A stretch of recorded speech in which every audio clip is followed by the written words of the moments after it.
Alright everybody, it's finally happened. The Metal Hand of God podcast has finally got an online merch store. It's located at teepublic.com. That's right, teepublic, T-E-E, public.com. Go there, to their website, type in MHOG, and a variety of art designs will pop up, where you can put them on t-shirts, tank tops, hoodies, pandemic masks. That's right, we also have pandemic masks. The new fashion accessory for the year 2020 into 2021. We have wall art, notebooks, mugs, pillows, pins, you name it. Hey, you want stickers? Magnets? How about a phone case? That's right, you can get an MHOG phone case just by going to teepublic.com. A variety of sizes and colors, and the quality is hands down the best you're gonna find. That's right, MHOG merch store at teepublic.com. You're part of the family.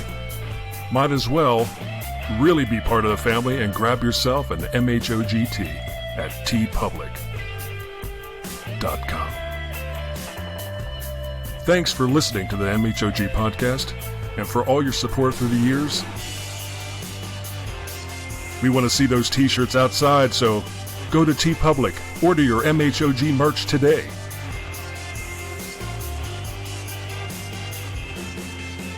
teepublic.com.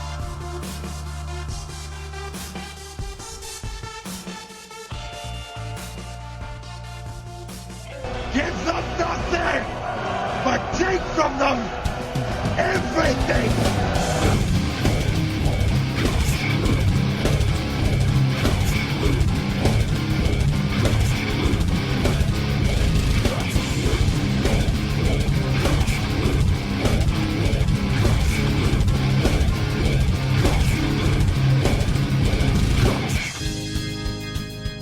God damn it, Rum! I'm trying to give you a sponge bath and you're pissing in the tub again. I know! It's fun! I like the warm water.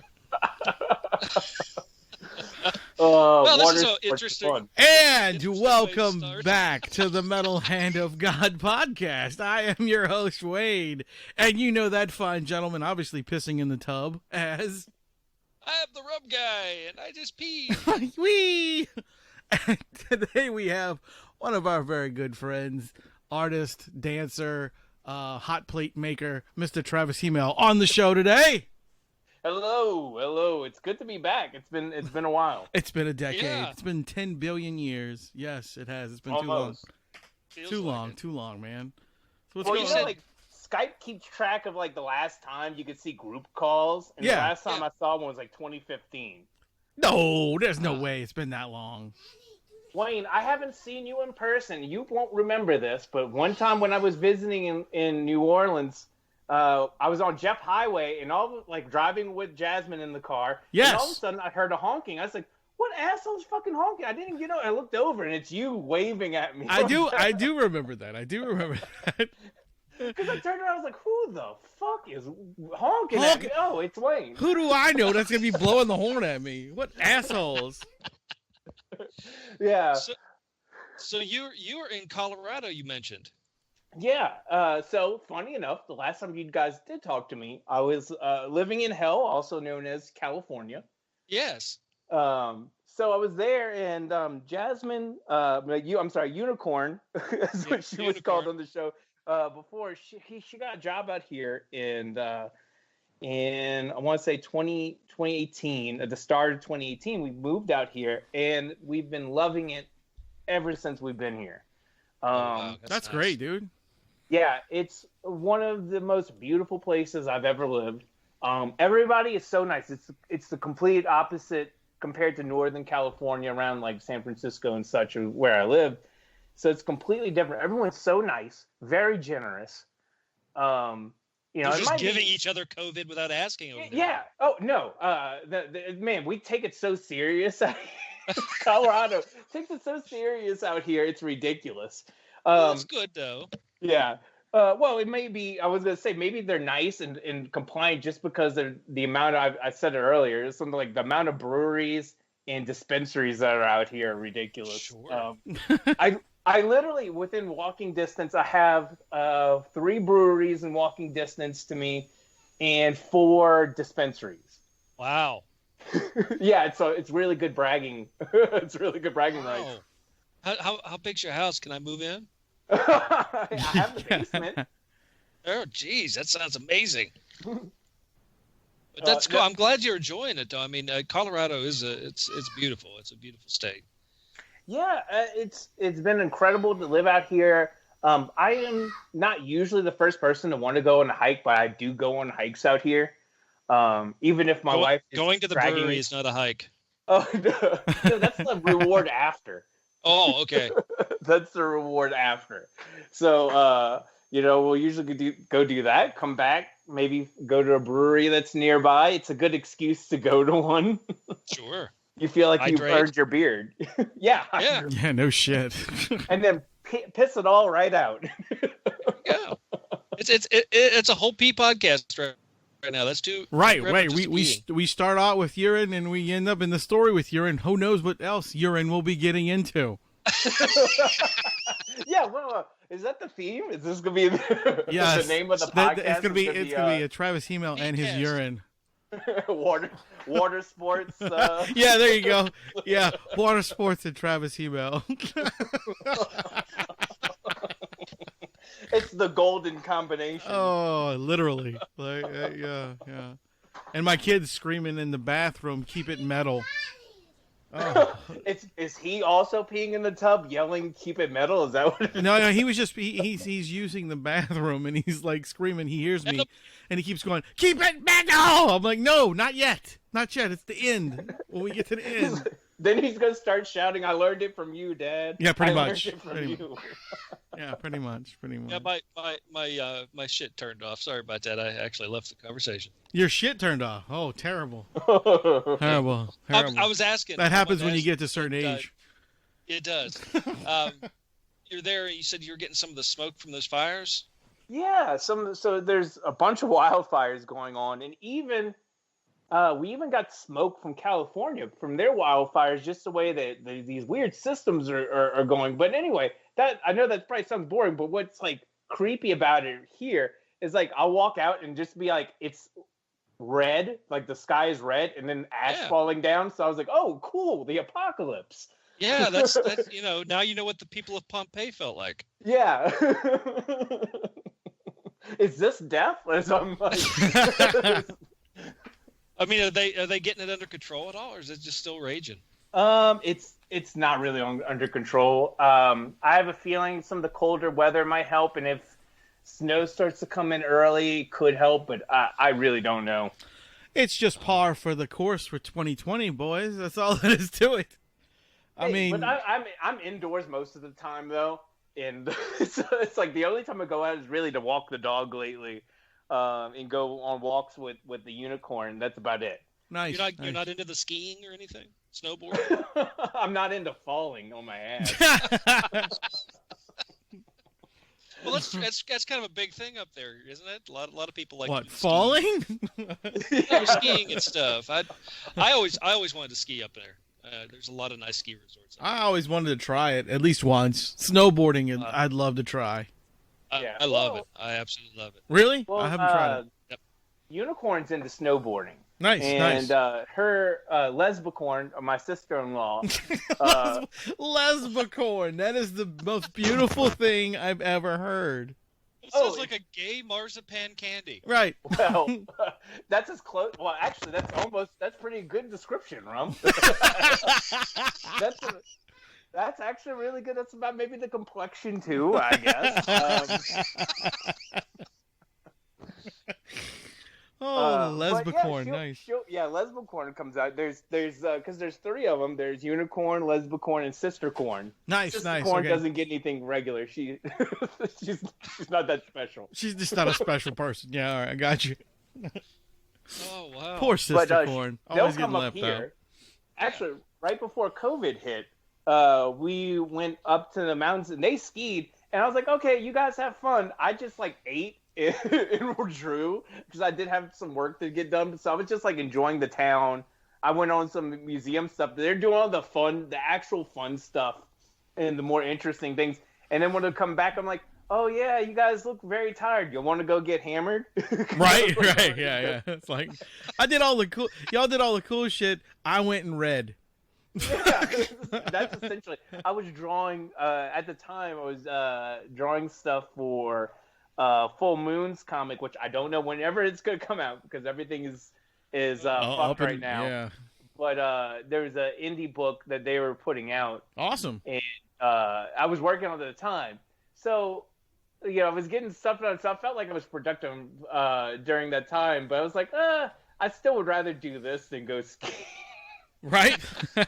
I guess I'm a little introverted, I guess in that case, but it was still beautiful. We're right in the mountains. It's Frisco is the name of the area we were in during that time, and like 2 weeks later, COVID hit. So there you go. Wow. What are you doing to keep yourself busy now with the drawing and things like that? Are you working on anything specific? Right now, I'm actually starting back up a book, Arc World Volume 3. Awesome. And actually, so the first volume, the second volume, the Kickstarter just finished, but it's for Devil's Due Comics. And they're an indie publisher. They used to do the G.I. Joe, a lot of actually the 80s comics. Oh wow! Okay. So the owner and writer of the book I'm working with is Josh Blaylock, and Josh is pretty much responsible. I really think, and he'll probably agree with me that he brought back a lot of the '80s stuff to the comic book market. Yeah. Because in the late '90s, he brought back G.I. Joe, and they also came out with the toy line again for that.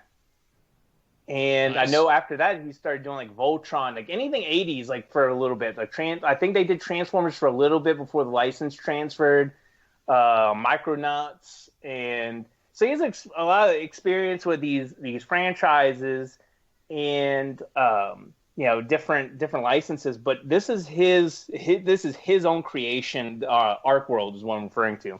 So this is his own thing, and a lot of it's based on. Just different theories. It's like ancient aliens meets Stargate, kind of, or more like just ancient peoples. Nice. So, I mean, I'm not gonna go on too long. I'll be brief about what the story is. But basically, it's like I think the story is supposed to take place 11,000 BCE, and it's taking theories that you might see around the internet or in books and such that Josh has kind of compiled. He does a ton of research. So it's taking the idea that in 11,000 BC, it's actually more of an advanced society than you think. And the artifacts we're finding today, we just don't understand how it was used then. Gotcha. So this focuses on a couple who kind of get caught in this deep state conspiracy at the time, and it's also taking, there's the cuts between there and present day, there's like an evil billionaire trying to find all the secrets of this lost civilization, for his own gain. Really fun. But sounds like a great storyline. Yeah, really. It was really fun. Interesting stuff to draw for sure. Sure. Because there's ancient, besides like ancient, buildings and like artifacts to kind of incorporate into like the background elements here. There's creatures and different races in people that we're trying to do. So like Atlanteans, you have like if familiar like with like Olmecs and like the Olmec heads and stuff like that, where all that is kind of incorporated into here. Nice, very very cool. Because that's a lot of the. Sounds like a book I'm going to love because I'm really into that section of history, that forgotten history type of stuff, like all the who are they, where did they come from, that sort of. And it's just always fascinating me. I'm constantly watching documentaries and things on the Travel Channel and Discovery Channel, and I just love that part of history, the stuff that they don't usually talk about in school. That stuff. Oh yeah, for sure. And it is interesting. And as an outsider, Josh is really into it. And to be honest with you, I'm into it to a point because I do find the designs and stuff really interesting to incorporate in there. Mm-hmm. But sometimes, me and Josh will be talking and he'll be like, "Oh man, did you see this article?" And he'll go into detail for 15 minutes and then I'll be like, "Yeah, that's cool. I just need to know, is this woman's hair up or down? Am I drawing it like that?" Oh, yeah. Yeah, it's like, if that sounds mean, it's not intended to, because I appreciate his passion on the project with that. It's and awesome. Sometimes that'll happen. I'll just be like, "So, I just need to know, what kind of tools are we using?" "Well, Travis, actually, I'm looking at this article right here." And then, 20 minutes later, I'm like, "Cool, so is it like a fork? Or is it like, what does it look like?" A knife. Okay. Yeah. Obsidian blades. So that, and that's how it sometimes go. We both laugh about it. But yeah, Rum, I really think you'll like this because he even coined a phrase for this kind of book, which is called archaeopunk, which is kind of a play on the steampunk thing, because he wants to create kind of a brand new genre with this book. And even if you ever get the book, the first volume literally says on the front cover, "The Dawn of an Archaeopunk Saga." So he's really proud of that, and so am I, because even like some archaeologists and some people who are not normal mainstream comic book fans are starting to pick this up, which is very interesting, because they'll give their thoughts on it. An archaeologist actually published an article about it on their website and was talking about it. And some, they do kind of, I guess, I don't know what the right phrase is, but they enjoyed the book, but they don't like some of the theories because they think some of the theories are not founded in reality. They think some of it's just more fiction, to stuff you might see on Ancient Aliens to make you want to watch. Sure. Whether I disagree or not is irrelevant, because, to be honest, I don't know any better. I just like drawing the cool stuff. I'm like, okay, cool. I get to draw like floating cars because of magnets and this and that. I'm like, okay, that's kind of cool to figure out how to put that together and draw it out. But it's very exciting. So I'm working on the third volume right now. We're literally just starting that out.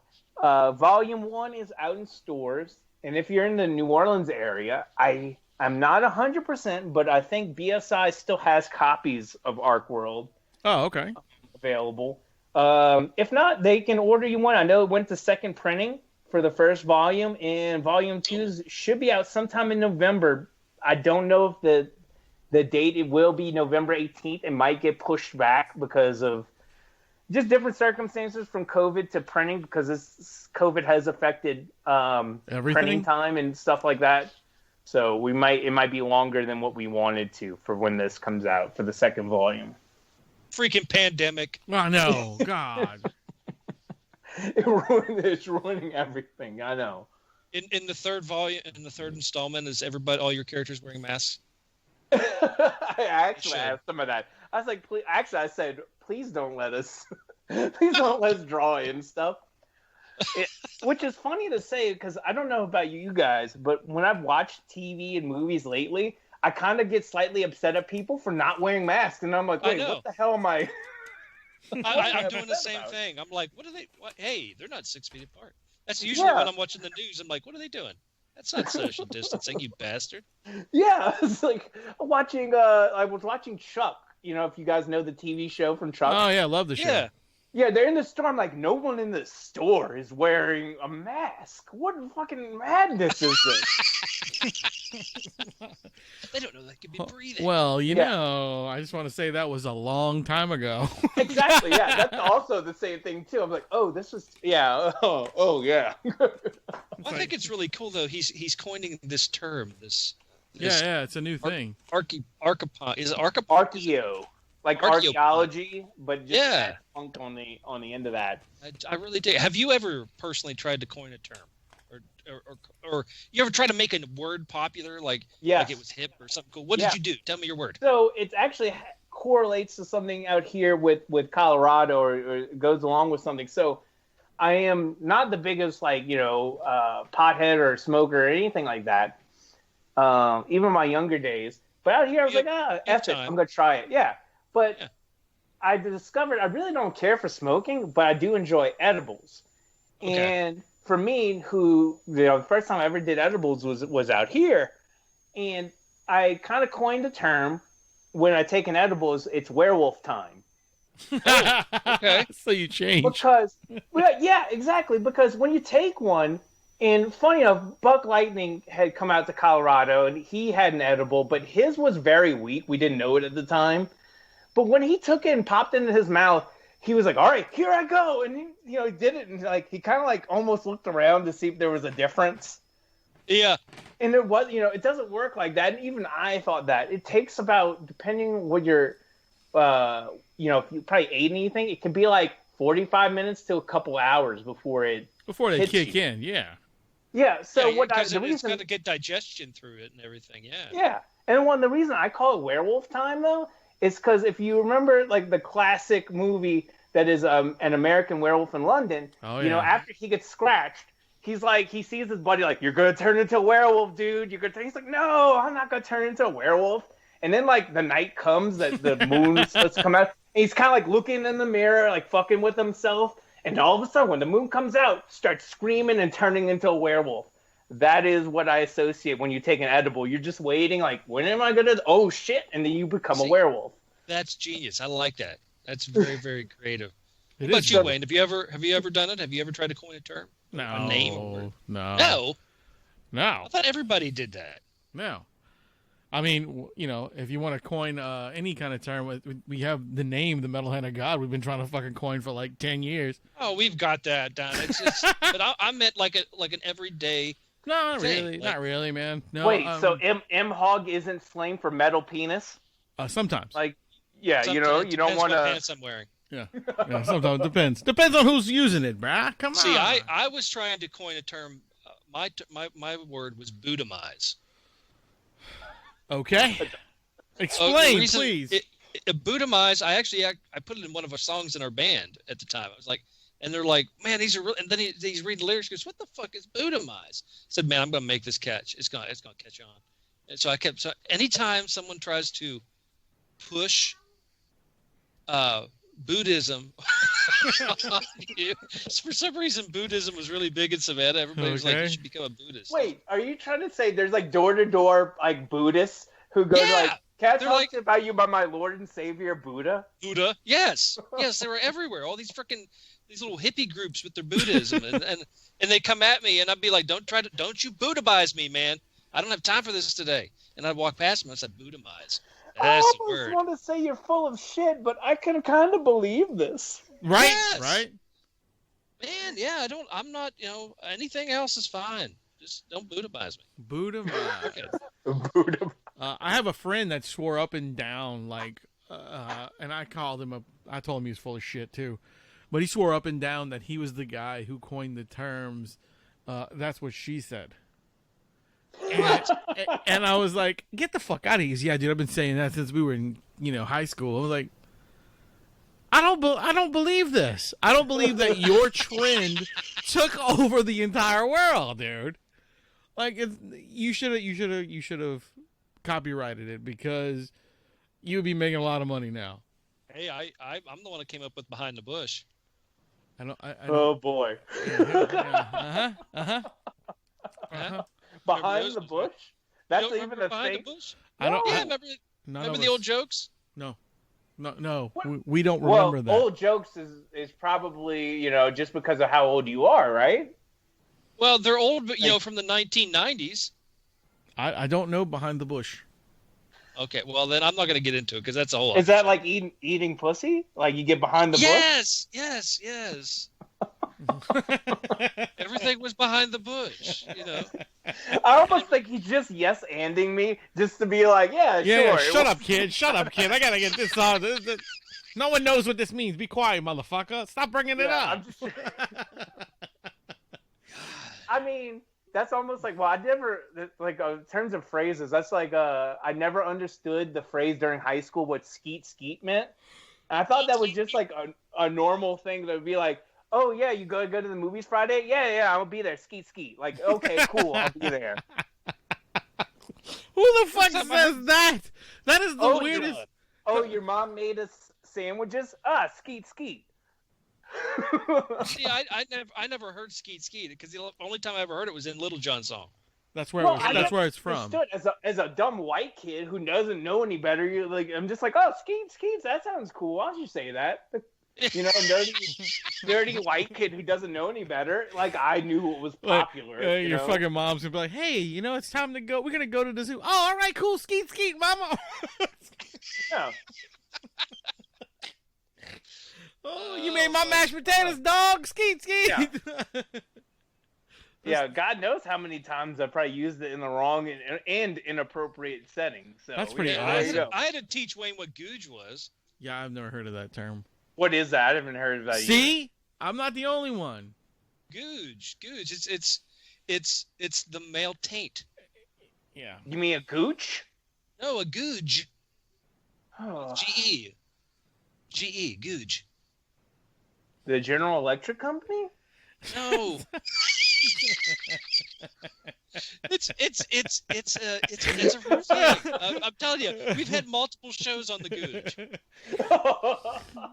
Like on Wayne's googe, you've had shows? Googe. Yes. That's why the audio was so weird. That's why our audio sounds weird right now because Rum is in there. I'm in the googe. He's speaking from the googe.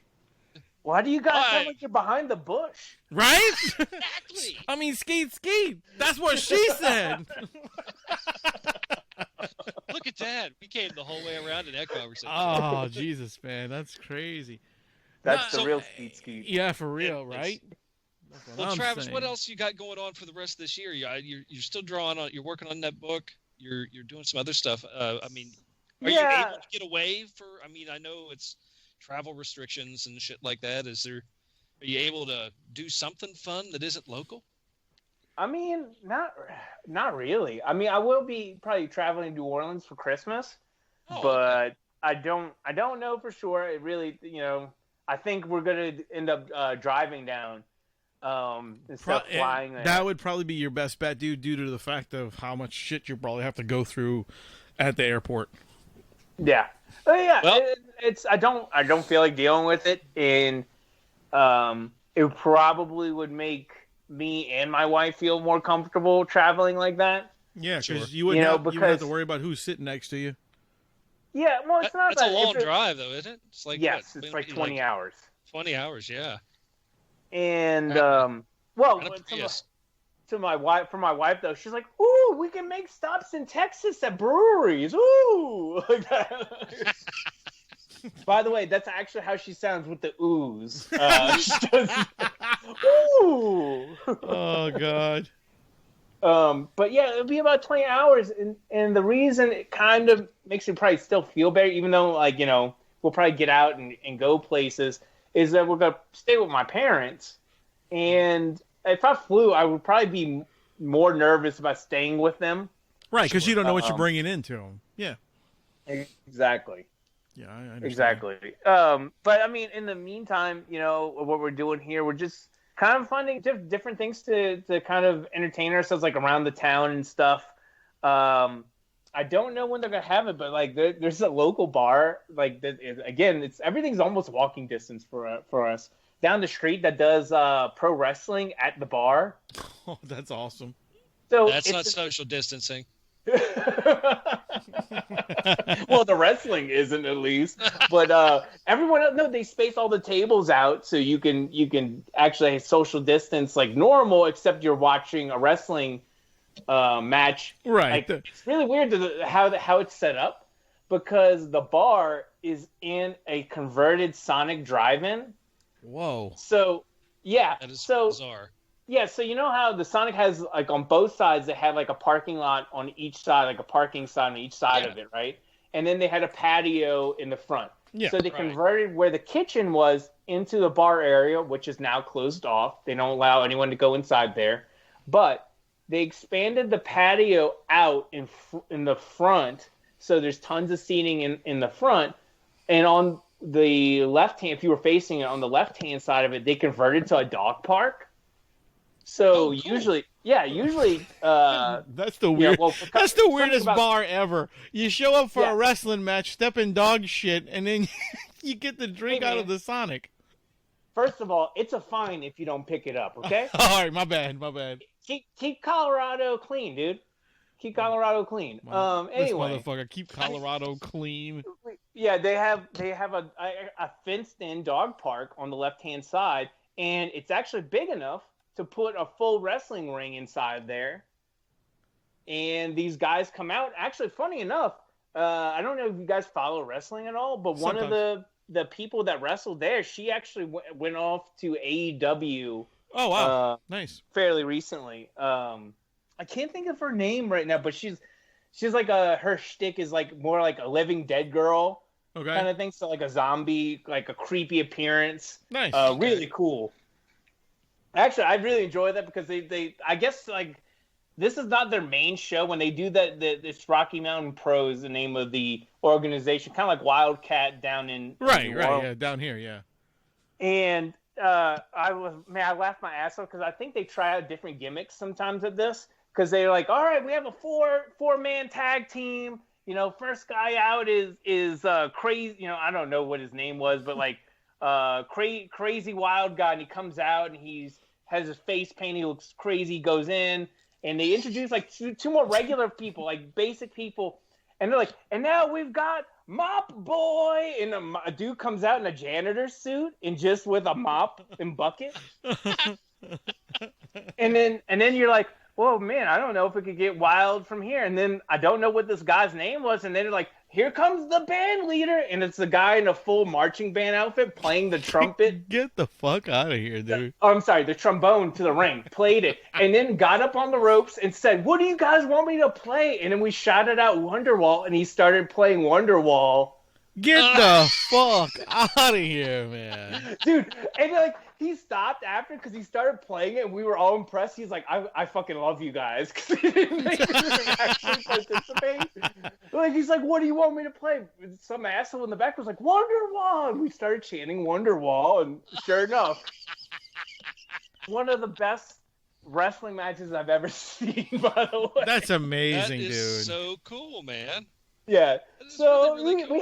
we have little things to do around here. My wife is working from home. I'm, like I said, I'm working on volume 3 of Arc World. I'm also doing a pinup for another indie book called The Wailing Blade, which is published by Comics Tribe. Cool. No, you're a pinup? Yeah. I'm going to take photos of me, Betty Page style, Oh, nice. Well, that's why I was like, you're a pinup. I'm going to be a pinup, Rum. Exactly. I grew my hair out because of COVID. Right? Didn't get a haircut. And so I'm going to get into various positions, and my long hair is going to come up my tits. Oh, so, nice. Yeah, so you gained it's very classy. So you gained weight as well, obviously, because now you have tits. Yeah. Right. So we're gonna get that. We're going. It's the COVID weight. It's the COVID weight. Right. And COVID hair. Right. So now, So now it's like, are you changing your name now? So it's not gonna be Travis. It's gonna be Trevino or something. Travi Page. Travi Page. Ooh, that sounds so disgustingly sexy. I'm sorry I misheard. I really thought you said you were doing it. You were going to be a pinup, and I'm like, he's going to be. I'm going to be drawing a pinup. Drawing a pinup, buddy. For that. Okay. So it's going to be like a full. I don't know if it's actually be like a poster with that. All I know is it will appear in the hardcover book that they're going to be printing doing a Kickstarter for. That's a lot of these indie companies. So this company is like Devil's Due. They're distributed by Diamond, which is the only comic book distributor out there. Well, DC uses one, but anyway, that's too complicated. Anyway, it's really they do sell it to comic book stores, but Comics Tribe for sure. I know bulk of their sales come from Kickstarter, and so they do a big Kickstarter. And that's what they're going to be doing for this hardcover, I think, the next week or two. That's really, really cool, though. Oh, yeah. It's a really fun book. I don't know how to pronounce the guy who wrote it, Rich Doak. I don't know how to say his last name. I don't know him either. I just got kind of hired on for this. And also the artist who I got to meet at New York Comic Con last year, his name is Joe Mulvey. Really talented artist. Really fun book. It's about an executioner who's kind of like this Gollum type of character, and he carries around the Wailing Blade, which is this high-tech kind of looking huge sword that kind of literally wails whenever he uses it. It screams. It's really good. It's a very fun book. Definitely check it out. But I'm doing a pinup for that. So like the head taker, what they call the character, I'm drawing a pinup with him in it and finishing that up. But as of right now, Arcworld is probably gonna fill out the bulk of the rest of my year, and I'm gonna be looking for something else next year. That's really good. Sounds cool, man. I'm really happy with you. You're staying busy because it's got to be hard for a lot of people. I mean, it's hard for. I mean, don't get me wrong. It's hard for lots of people, but when you're dealing with things like entertainment or you're doing art and stuff like that, but with trying to be active in your career and what you do at this point in time seems to be very difficult for a lot of people. Oh, it is. I know maybe Wayne saw this. I was like the other day, I have an Etsy store that I sell some original stuff because I started a YouTube channel, and I'm trying to sell some of the art that I've made because of it. And I found a meme that really describes how I feel, which is like it shows like the world on fire right now, and then there's a photo of Will Ferrell underneath shouting like, "Does anyone want to buy a painting?" I did see that. That shit made me die, dude. I was laughing my ass off when I saw that. Because I was like, it's so true. It's so true. Yeah, it's very true for anyone, maybe any kind of freelance profession like that, who are just trying to sell either art or something like that, where it's like, hey, do you want to buy X right now?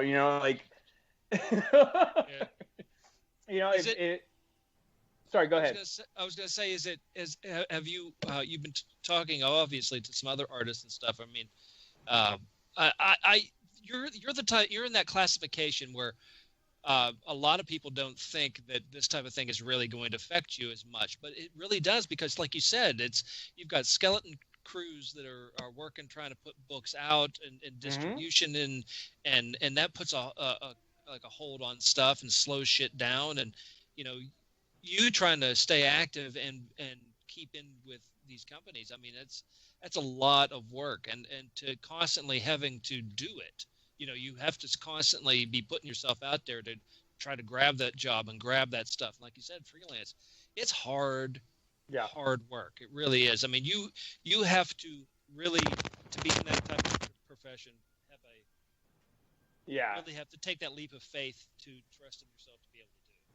Well, and I think a lot of it as well, and people, I'm not the first person to say this by any means, but in comics, I really, after I went to New York Comic Con last year, I came back realizing, because I went there to by the way, to show off portfolios and try to gain contacts, but it's all on who you know.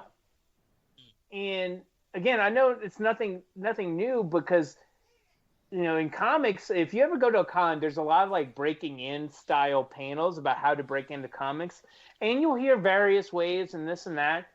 But one of the things I never really heard a lot in these is it's all on who you know, and it really is. I can see that. For instance, the Arcworld job, I only had this job come across, not just because I feel like my work is at a professional level or anything like that. It's because I had worked on a book which is not coming out anymore, called Lucha, and it was supposed to come out from Action Labs. Long story, I'm not gonna get into it, but it's not coming out.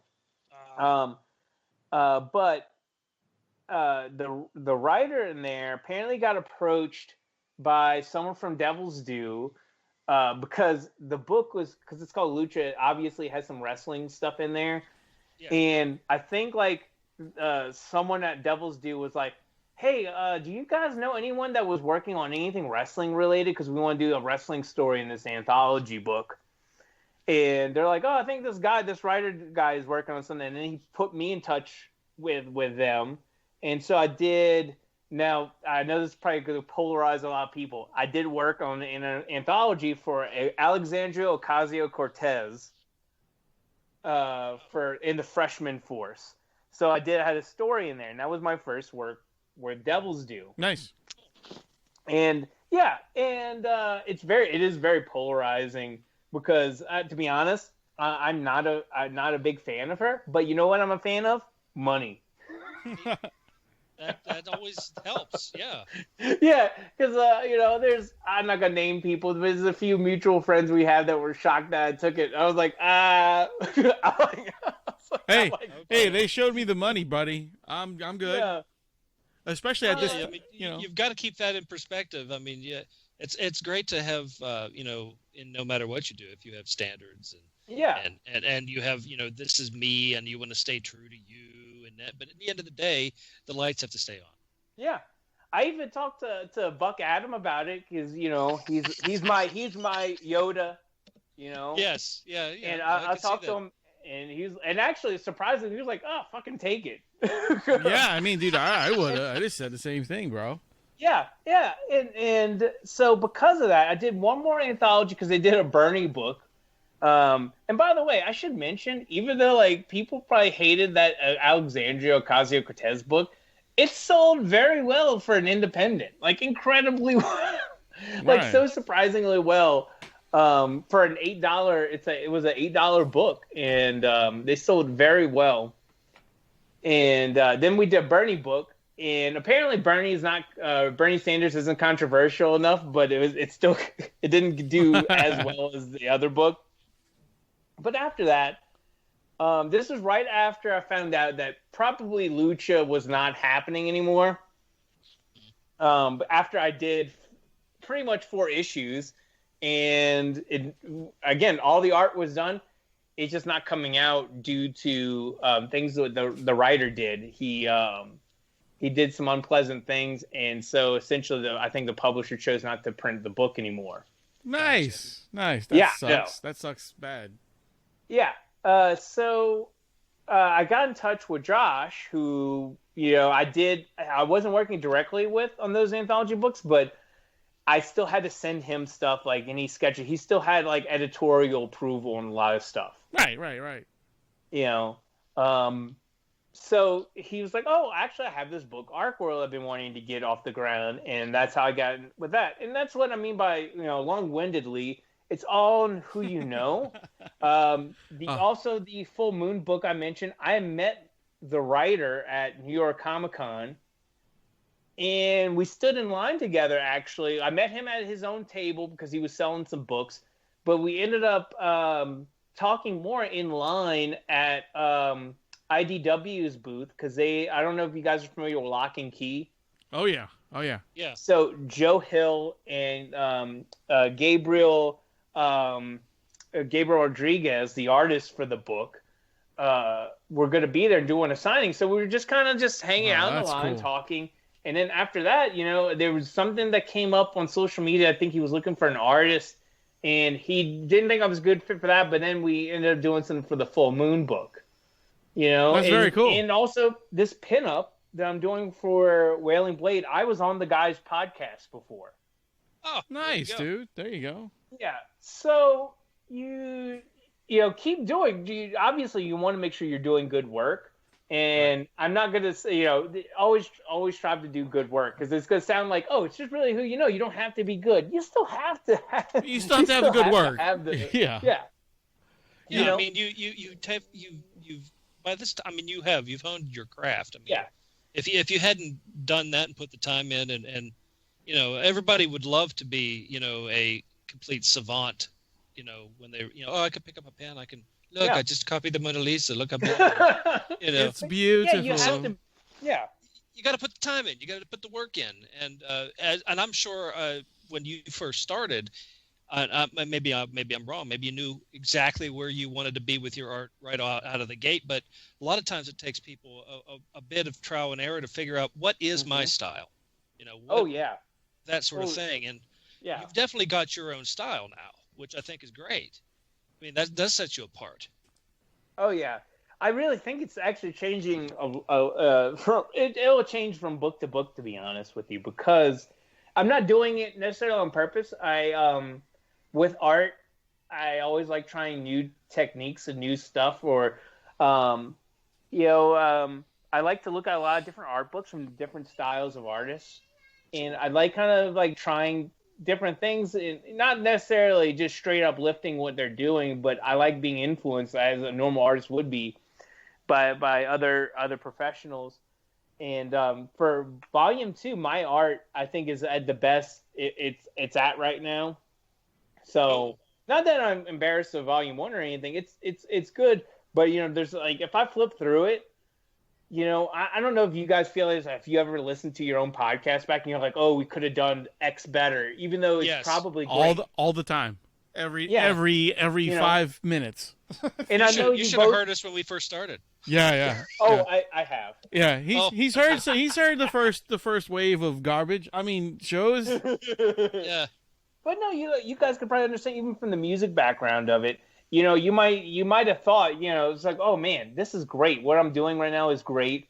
But there does come to a point where you're like, oh man, it's so kind of cringy to look back at my older stuff, because I think my stuff's so good now. But it's just part of the process. Also, I always hate everything I do. Well, you have to be self-critical, or you're not good. That's what it is. Yeah, because you're never going to push yourself beyond a point unless you're self-critical. I just kind of just like yeah, you're right. Because I do kind of like stop myself sometimes. It's like, draw better. Like, just like stop sucking. and it's as you are. I mean, as most people are, they get that way with. It's like, that's why a lot of actors don't like to watch their own movies. There's a lot of people out there who won't do it. They'll be like, I acted in it, I don't want to watch it. Yeah, it's like I actually can't really read stuff I drew. Like that. I thought you were just gonna stop right there. I just really can't read. I thought you were coming out with something really deep, man, and I wasn't. I was gonna support you. Why do you think I could just draw pictures? I just want picture books. I just like the pictures. The sad part is, I'm pretty sure a lot of the comics have sold to people who just like the pretty pictures. Oh, dude. Yeah. Hey, I buy liquor sometimes just because I like the label. I know it's dark. Right? So. No, I'm with you there. But, for Volume 2, I think my art's definitely stepped up. And so will, hopefully, Book 3. Now, I'm already, because of the preliminary stuff, I feel like I'm stepping up certain things. Not just in the drawing, but like composition, like doing fun things with the panels. Because of my personal kind of philosophy, I really like to do something with the panels to make it entertaining for people to read, especially if it's, and this is not knocking Josh or anything, this happens, is sometimes you just have quiet moments that are just essentially talking heads on a page. They're just talking, and you have to find something engaging to kind of keep people reading along and giving a shit about what's going on the page. Right. As pretentious as that probably sounds, I think that's kind of your job, is to make it visually interesting for you want to keep reading this book.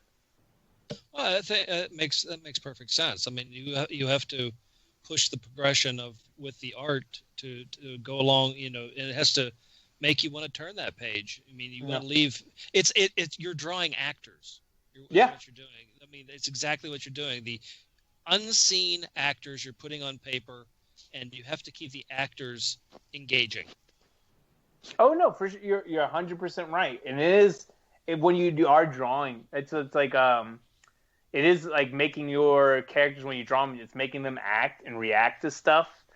Mm-hmm. Because sometimes, I guess I've noticed it more now that I've been drawing a lot more and doing more stuff in comics, where you can really tell when something's very stiff on a page and looks very cookie cutter, almost like very, very fake, even when you're reading a comic. I don't know how much you guys read, or if like comic books in general at all, but not as you much might as I notice used that. to. But I do notice that sometimes you'll find the comic books that, when you're looking at the character, when you turn the page, it's always they've got 3 expressions, Yeah. But a lot of other times you see it's like, oh, I see what the art, there's an extra wrinkle under an eye, or you can see the worry on the face. If you can express an emotion with a drawing in segments like that, I mean, that's pretty good, and it's tough to get into the comic really if you don't have that type of emotion when you're on the pages. Oh, for sure. It's about being really expressive. Even just from not just the facial features, but like if you're drawing like a pose or something, Sure. sometimes over exaggerated. Like if you're drawing someone tripping in a panel, you're not gonna probably draw it. For me, I wouldn't draw it like someone normally tripping. If I was gonna draw it, it's gonna be like someone look like they're about to break their neck. Right. They know what's gonna happen in there. And also it depends on the style of your book you're doing. But I'm on the side of making it as exaggerated as possible. Do you try to put little Easter eggs for yourself in some of your art? Sometimes I do. And you guys might get a little jealous about this. I actually have an Easter egg in this book, and it happens to be Buck Lightning. Yeah, I already heard. Hysterical. I already heard. I actually should do a drinking game of how many times I've mentioned him so far. He's so happy. He's probably at home right now, just being like, "Oh, someone's talking about me." That's hysterical. That's awesome, though. I think that's cool, man. It was like I was thinking stuff like like little things like.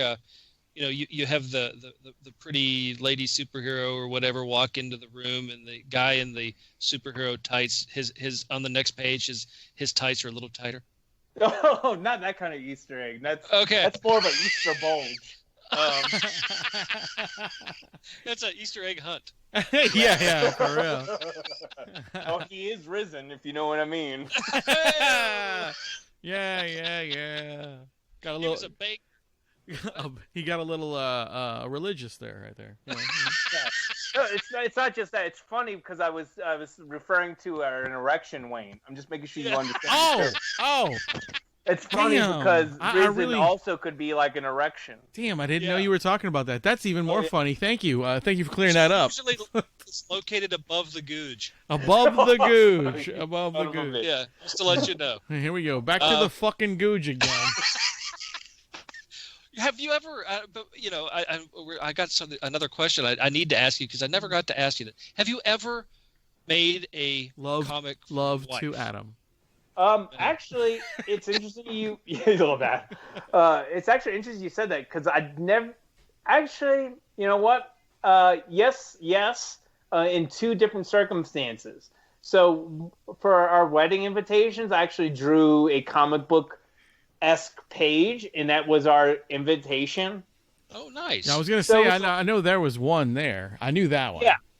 So there's that, and so it ended up being a present for my wife and my sister-in-law. So look, guys, don't judge me here, but my wife and my sister-in-law are both obsessed with their own respective dogs. Okay. All right. So my sister-in-law, her dog, she's obsessed with, and Unicorn, she's obsessed with our dog as well. Well, I love our dog too, but not as much. Yeah, not as much. Fuck them. But like for I guess Christmas, my wife wanted me to draw a comic featuring our dog Frankie and my sister-in-law's dog Darcy. And I was like, all right. I was like, I'll do it. So I did like these 2 pages of them as detectives in this real world kind of scenario, meeting each other at a detectives precinct that happens to apparently hire dogs as detectives. Please tell me when they meet, instead of shaking hands, they sniffed each other's assholes.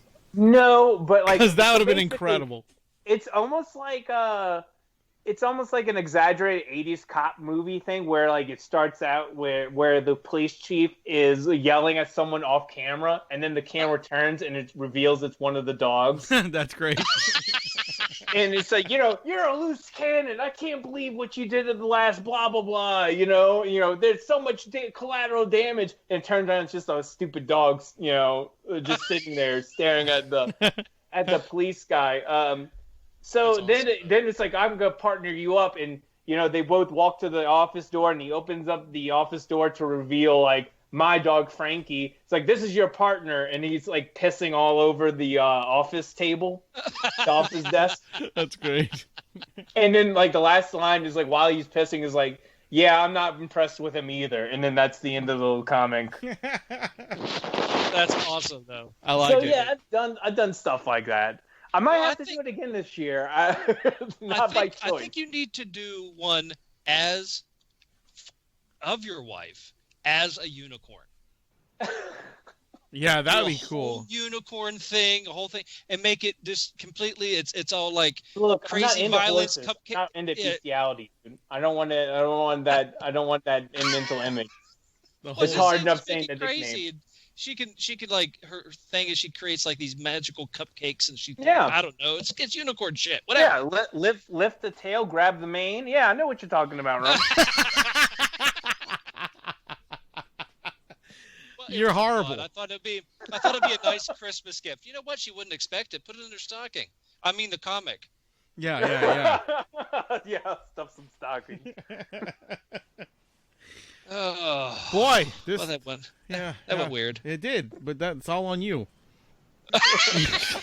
Yeah, technically, this was all your fault. Hey, man. I didn't say a goddamn thing. I just let you go at it. You know. Hey, Yeah. you're the one drawing yourself as a pinup and whatever. Rum, you know, if you cut Wayne's audio off, it's all you.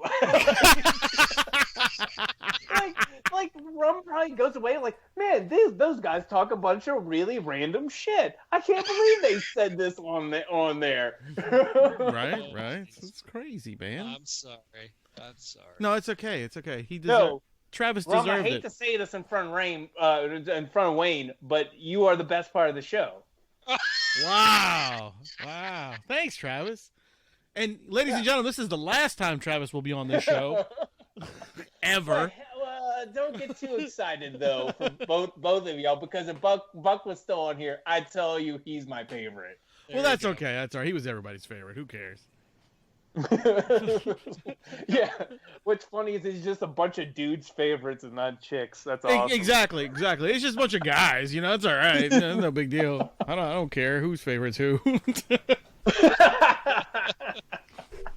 This has been an enlightening episode. I see what you did there. You did? I did. I caught it. Because his nickname is Buck Lightning. There you go.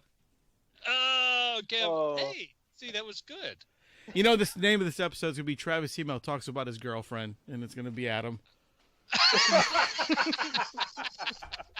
Or the love of his life, and it's not going to be his wife. You That's know? honestly probably what my wife thinks, because we do talk almost every day on the That's phone, and But that's you know, good. there has been one time where she said, you like talking to your friends more than you like talking to me. I was like, that's not true. And then he turns around and goes, right, Adam? Yeah, on the phone. Adam, tell her that's bull. Like I was like, Adam, tell her that's bullshit. It's not true. Oh. Here, I'll put you on speaker. Oh, God. Oh boy. Yeah, let me put you on speaker. Oh, man. No, but, dude, no, it was fun to have you back, dude. Travis, really, man. Yeah, no, it was really fun to catch up with you It guys. sucks that you... You know, well, we me and Rum have never met in person. Right. I wish we would have met in person, but I haven't seen you probably since, It's like been I joked about before, Jeff Highway. Yeah, really. And the honking of the horns and shit. Well, if you're down Louisiana way around Christmas time, Yeah, dude. maybe I can make arrangements to come down and see everybody anyway, and maybe we'll all get together. That would be fun. Oh, that'd be fun. Yeah, go get a drink or something. Yeah, we'll find something open and hang out. Sure. Or that would just sit on random people's porches, whatever. Whatever. Yeah, I'm down with that, Yeah. too. Compare googes. Yeah, whatever. Right. The Yeah, boys, I was going to be a professional googe model, but boys and their googe. yeah. Wait, because Rum, I'm not making fun of your age. Because you're older, do you have a gray googe? No, It's no, the because Gray Googe. Rob's new name is the Gray Googe. That's so it. That's it. Your superhero name is the Gray Googe, dude. That's so good. Oh my True. God. Yeah. True. The Gray Googe. It's not the bird. It's not a plane. It's the Gray Googe. No, you need to do it like the old time serials, you know. Now comes in the startling gray goose. Yeah, there you go. Oh man, Well, there's a comic right there, but I don't know what my outfit would be. Just It's crotchless pants. Yeah. It's crotchless pants. Yeah. Look at me. He was here. How can you tell? Can you smell it? Did you let him sit down anywhere? Oh, gross. God, the gray gooch is here. They pick up white hairs off the seat, like, oh, the gooch has been here. Yeah, like fuck. Oh Jesus. Oh, it took such a sad turn. That was such a good turn. That was beautiful. Sad for who? What's bad is I'm sitting there visualizing the whole comic. You know what? Me too. It's terrible. I don't want to visualize you and the gooch. That's what's weird. You're thinking about me with crotchless pants again. Well, you know, it happens. It happens from time to time. You know that. Oh, jeez. Well, this was good. I enjoyed this. Yeah, me too. It was Same fun. here. Well, Awesome. Travis, thank you, man, for taking the time out of your busy schedule out there smoking weed and getting drunk. Yeah, werewolf time, dude. Make it a thing. Bring it out. Werewolf I'm going to do it tonight. Werewolf time. That's right. I got some CBD oil. I can see what I can do with that. Yeah.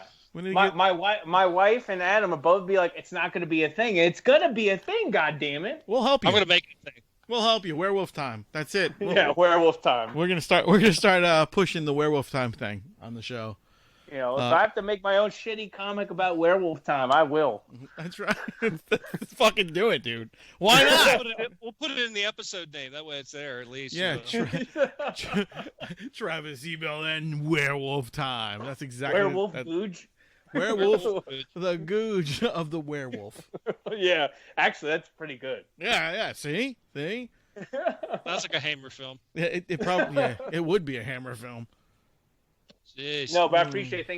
Thanks for having me on, guys. Yeah, dude. Look, let everybody know out there where they can find you, dude. On whatever, all your fucking URLs and things. Yeah, so you can find me on Instagram and Twitter at Travis_Hymel, Hymel, or you can go to my website, Art of Travis Hymel. That's Hymel.com, and you can go check out all my social links are also on that website. Also to my web store where I have copies of the first issue of Arc World and some original pieces that I've done for my YouTube channel. You can check that out also through the Art of Travis Hymel website. Yeah, and I recommend you guys go check out his YouTube stuff. I watch them every once in a while when they're on there doing their thing. I like to harass them as they are drawing and things like that. Oh yeah, for the live streams, yeah. Yeah, that shit's so funny, dude. Yeah, I was watching him as we were driving. We were driving to Florida, and oh really? Yeah, and Caitlin was driving, so I was watching y'all, and that's when I kept just mouthing off and saying all that weird shit. It makes it more interesting while I'm drawing to actually have someone else to either stop me or just have conversation with. Right. Because, to be honest, it can be pretty boring watching someone draw, just like if you don't have anyone talking, because I will get wrapped up in what I'm doing. Right. You'll get into it. Yeah, of course. That's like, for instance, if we were doing the podcast right now, I was drawing, I would be talking to you guys, but if I was doing this as a live stream, it'd be way more interesting because I'd also be talking and drawing with you guys at the same time. Sure. So right. It's yeah. Just me, Yeah. Well, if you ever want to do that, let us know. We'll come on your live stream I'm good. and do that. That'd be fun. You're good. We can let you draw, and we'll talk about googes. I just let my two favorite MHOG members, Rum and Buck, on. Oh, that's true. Yeah, y'all go ahead. Wayne, you could stay in the chat or something. You can you kind of patrol, make sure Okay. no one I would trolls love us. I would love to do that because I would drop F-bombs every 5 minutes just because of who you are. Oh, Jesus! I put on. I know this program is R-rated. Mine are like PG-13. Right. Yeah, yours are pretty. Unless Adam's on there, then y'all drop bad words. Yeah. Well, it's good for the kids. Kids can watch it and have a good time, learn how to do stuff and stuff like that. It's fun. Oh, for sure. So do it. Go out and do it. Yeah, go watch. Do it. Go watch Travis. He's a good guy, even though he's a dick sometimes. Do it. But Anyway, I was your host, Wayne. I am the Grey Googe. And I was your guest, Travis. Yes. Yes. Hold on a second, guys. I got to get my kid because if he's going to scream at me if I don't let him do this. Hey, come here. Dun, dun, dun, dun, dun. What, is he going to scream red rum into the microphone? No, he's going to scream Grey Googe. Hold on. Oh, gee. Wait, come on. You want to do it? Yeah, all right. Too slow. He can't do it now. Here, right. Ready? All right, and remember, ladies and gentlemen, to keep it. That's right.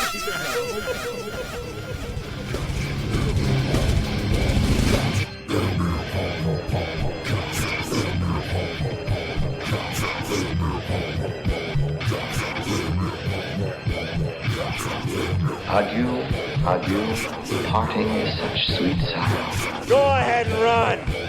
Run home and cry to mama. Get the fuck out! Okay then. That's it.